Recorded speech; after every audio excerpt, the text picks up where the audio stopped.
with less than 3 days before the end of the 7-day ultimatum issued by the authority of Ecowas, heads of state and government for the military junta in Niger to revert back to the status quo or risk consequences, including a possible military action. The Ecowas Committee of Chief of Defense Staff say dialogue and negotiation will be at the forefront of the approach to restore peace. After this 3-day emergency meeting, the defense chiefs condemned the actions of the coup plotters and reiterated their commitment to combating threats to democracy on the continent. Throughout our discussions, we have collectively recognized the gravity of the situation and the urgent need for a well-coordinated response.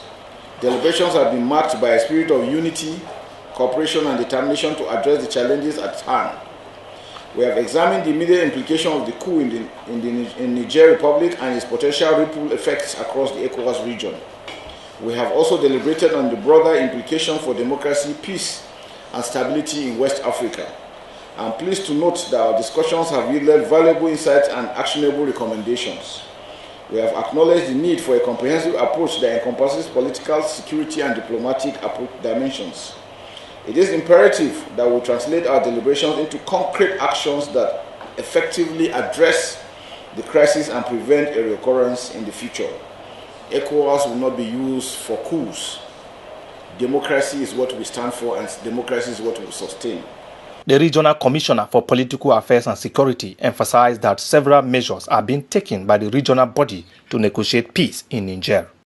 War or intervention, military, is not our option of choice. It is the last resort. We want diplomacy to work, and we want this message clearly transmitted to the leaders of the junta in Niger, that we are giving them every opportunity to reverse what they have done and to return the country to constitutional order.